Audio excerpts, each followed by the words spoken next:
Since 1921, 16 Palm Beach County Sheriff deputies have died in the line of duty.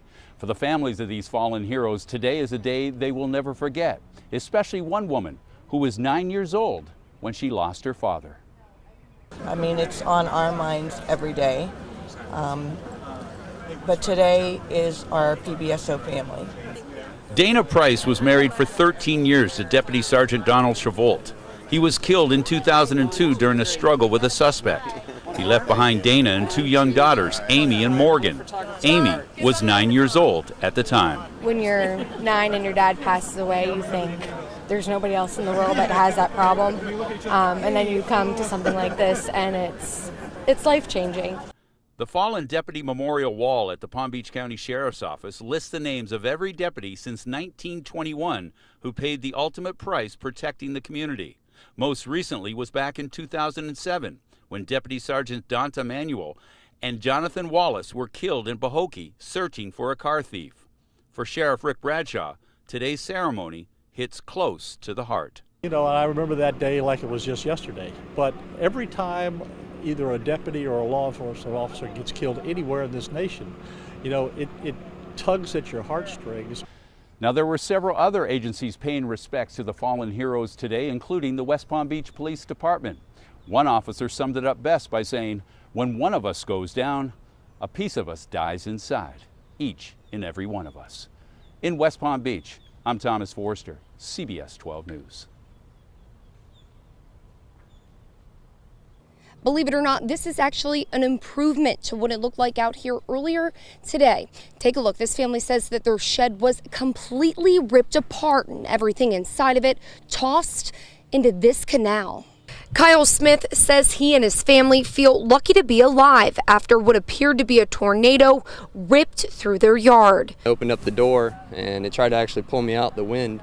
So I closed it back, locked it, grabbed my family and went in the shower and stayed huddled down. When the storm passed, he went outside to find his storage shed completely destroyed and everything in it was floating in the water. Luckily, my grandfather just came a few weeks ago and got my great-great-grandmother's stuff, so that's definitely just spirit taking care of us, making sure everything's okay. Across the street, Kyle's neighbor also woke up terrified. My son wake up and say, Mommy, please wake up. We say, no, I'm here. What happened? I say, Mommy, look, it's tornado. Everything is mess outside. I saw by the window. I say, oh my God, how are my birds? Because, you know, I have birds in my bag. I say, Mommy, it looks like the birds is okay. Thankfully, the birds and everyone on their street is okay. Just one of those things, you know, nature doing her thing. Now, there was some motor oil in the family shed that ended up in this water when it got destroyed, but crews used this special white material made just for situations like this and were able to soak it all up. Reporting in the acreage, I'm Kara Duffy, CBS 12 News. You know, there's a lot of things I wish I could have did to prevent it, and I wish I could have stopped it somehow. Before leaving for Virginia to start a new life, Zachary Cruz stopped to pick up his childhood dogs. Maisie, a golden retriever pit bull mix, belongs to Zachary. We had Maisie since we were little kids. And the smaller fox terrier mix named Colby belongs to his brother, Nicholas. Zachary picked up the dogs before his 13-hour trip to Virginia, where he will live.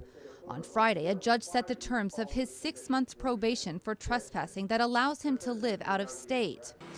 Zachary says he plans to finish high school, has a job set up, and wants to start a campaign to help kids who are bullied at school. My brother didn't really fit in with a lot of people, and I saw the effects of that firsthand. So you know, it's a real issue. So I just want to try to change that. Cruz says it's been difficult being in and out of court while constantly being reminded of his brother's horrific acts. I've already been going through a lot. Like with my mom when she passed away, you know, that was already a hard time for me.